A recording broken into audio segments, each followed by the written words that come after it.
جنت کی طرف ہمیں کوشش کرنے اور جنت کے حصول کے لیے مختلف طرح کے اعمال کی ترغیبات ارشاد فرمائی گئی ہیں، وہاں کچھ لوگ ایسے بھی ہوں گے کہ جنہیں اللہ اپنی رحمت سے بلا حساب کتاب جنت میں داخل فرمائے گا۔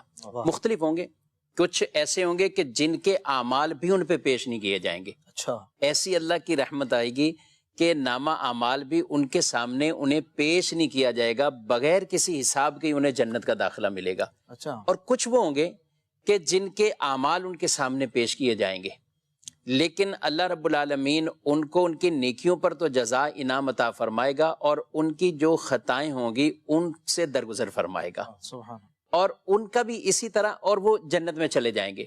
اس کو حدیث میں فرمایا گیا، یہ جس کو ہم حساباً یسیر، اللہم حاسبنی حساباً یسیرا، کہ اللہ ہمارا جو ہے وہ آسان حساب جو ہے وہ لیں۔ تو یہ جو دعا مانگی گئی ہماری تعلیم کے لیے، ہماری ترغیب کے لیے، اس کو یہ آسان فرمایا گیا کہ جس کو اعمال تو سامنے آئے لیکن اس کے اوپر اس کو نظر انداز کر دیا جائے، یعنی درگزر کر دیا جائے، اور اسے جنت کا داخلہ مل جائے۔ سورہ انشقاق میں بھی اس کا ذکر بھی ہے غالباً۔ جی ہاں، فَأَمَّا مَنْ أُوتِيَ كِتَابَهُ بِيَمِينِهِ فَسَوْفَ يُحَاسَبُ حِسَابًا یسیرا، یہ جی ہاں، اس طریقے سے، جی ہاں، یعنی ان اعمال تو ان کو پیش کیا جائے گا، لیکن اس، اور یہاں پہ تو خاص نشانی ہے دائیں ہاتھ میں، جن کو یہ دیا جائے گا، ان کا بس یہ پہلا ان کو دائیں ہاتھ میں دیا جانا یہ اشارہ ہے کہ ان کا حساب آسان ہوگا، ان کا حساب جو ہے وہ آسان ہوگا۔ اللہ ایسا عطا فرمائے۔ اور تیسری وہ کیٹیگری کے افراد ہوں گے کہ جن کا اعمال بھی سامنے ان کے پیش کیے جائیں گے اور ان سے درگزر نہیں کیا جائے گا، اور ان لوگوں کو بالآخر اپنی گناہوں کی سزا کے لیے وہ دوزخ کے اندر ڈالا جائے گا، الامان الحفیظ۔ اور پھر مومن ہوں گے تو جو ان کے لیے جتنا وقت وہاں مقرر، پھر اس کے بعد بالآخر ان کو بھی نکالا جائے گا اور جنت کی طرف انہیں بھیجا جائے گا۔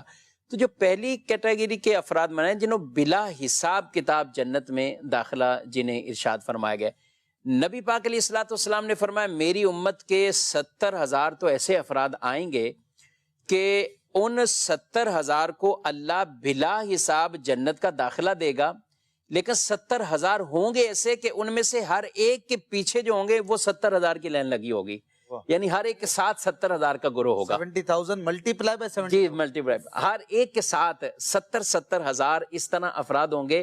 یہ تو چند حدیثوں میں تو گنتی بیان کی گئی نا، ان کو بلا حساب، ان کو بلا حساب، ان کو بلا حساب، اس طریقے سے بھی بیان فرمایا گیا۔ اور ایک حدیث میں 4 لاکھ کی تعداد بیان کی گئی کہ جن کو اللہ جنت بلا حساب عطا فرمائے۔ تو بیٹھے ہوئے حضرت صدیق اکبر رضی اللہ تعالیٰ عنہ، یا رسول اللہ صلی اللہ علیہ وسلم اضافہ فرمائیں آپ امت میں، اور کچھ لوگ بخشے جائیں، اضافہ فرمائیں۔ تو آپ صلی اللہ علیہ وآلہ وسلم نے مٹھی بند فرمائی اور فرمایا اتنے اور۔ تو پھر انہوں نے عرض کی یا رسول اللہ صلی اللہ علیہ وسلم اور اضافہ فرمائیں اس میں۔ تو حضرت عمر رضی اللہ عنہ پاس بیٹھے، انہوں نے کہا کہ ابو بکر کیوں آپ ایسا کہہ رہے ہو، کہ حضور علیہ السلام نے فرما دیا۔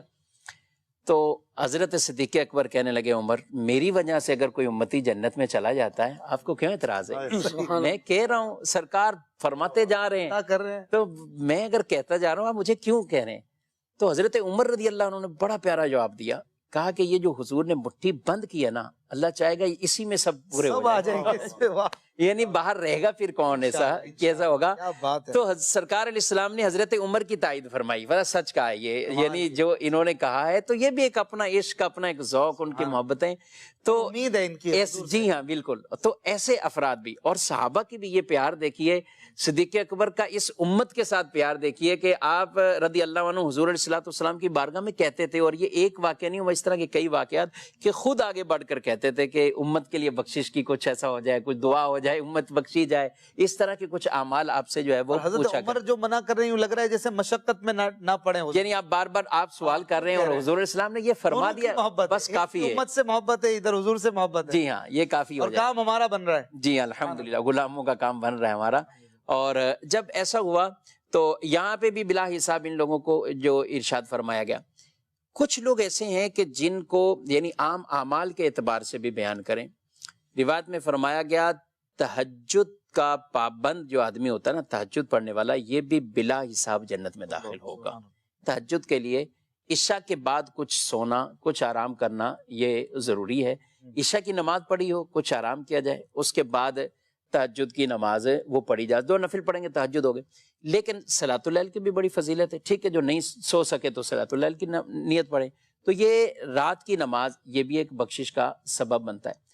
ایک یہ ہے کہ جو دنیا کے اندر کسی کو معاف کرے گا اللہ اسے بھی بلا حساب جنت کا داخلہ عطا فرمائے گا. سبحان اللہ. قیامت کے دن اعلان ہوگا کہ جن لوگوں کا اللہ پر حق ہے وہ کھڑے ہو جائیں اور جنت چلے جائیں. لوگ دیکھیں گے کہ اعلان ہوا یہ، پھر اعلان یہی منادی کرے گا. پھر لوگ اس منادی سے پوچھیں گے کہ آپ اعلان تو کر رہے ہیں، آپ بتائیں تو صحیح اللہ پر کن لوگوں کا حق بنتا ہے. تو پھر انہیں کہا جائے گا کہ جنہوں نے دنیا کے اندر کسی کو معاف کیا، درگزری سے کام لیا ہے، آج اللہ بھی انہیں معاف فرمائے گا. واہ واہ واہ. تو کہا یہ اعلان ہوتے ہی ہزاروں لوگ اٹھیں گے اور بلا حساب جنت کے اندر داخل ہو جائیں گے. کہ جس نے کسی کو معاف کیا، دنیا کے اندر درگزر سے کام لیا، تو اس کو اللہ تعالیٰ جنت میں بلا حساب داخلہ فرمائے گا. ایک اور روایت میں جس میں یہ بات ارشاد فرمائی، جو نماز کی پابندی کرے گا اللہ پاک اس سے 5 چیزوں سے عزت عطا فرمائے گا، اکرام عطا فرمائے گا. اس سے تنگی، قبر کا عذاب یہ دور فرمائے گا، نامہ اعمال سیدھے ہاتھ میں دے گا، پل صراط سے وہ بجلی کی تیزی کی طرح گزر جائے گا اور جنت میں بغیر حساب کے چلا جائے گا. نماز پر استقامت، نماز کو اپنے وقت پہ ادا کرنا، یہ کوئی اتنے بڑے اعمال اس طرح نہیں بیان کیے جا رہے کہ جو بعض چیزیں ہم سنتے ہیں تو کہتے ہیں یہ اولیاء کرام کا خاص ہے، یہ اولیاء کرام کریں گے، بزرگان دین کریں گے، جن کے یہ واقعات سنا رہے ہیں کیا شان ہے ان کی، بس ہمیں عرس والا دن بتا دیں، نیاز کا وقت بتا دیں، اور ماشاءاللہ آپ نے بڑے پیارے واقعات سنائے. وہ تو ٹھیک ہے، لیکن اپنی زندگی کے اندر وہ چیزیں جو ایک عام سب کی طاقت کے اندر ہے اور اس کو کرنے ہیں، ویسے ہی مکلف ہے. نمازیں پڑھنی ہے، ہر ایک کو پڑھنی ہے. اور ان الصلاۃ کانت علی المؤمنین کتابا موقوتا، یہ نماز وقت باندھا فرض ہے اور ہر ایک کے لیے ہے. تو اس کی جو آدمی استقامت اختیار کرے اور وہ یہ بغیر حساب کے جو ہے وہ جنت کے اندر پہنچ جائے گا.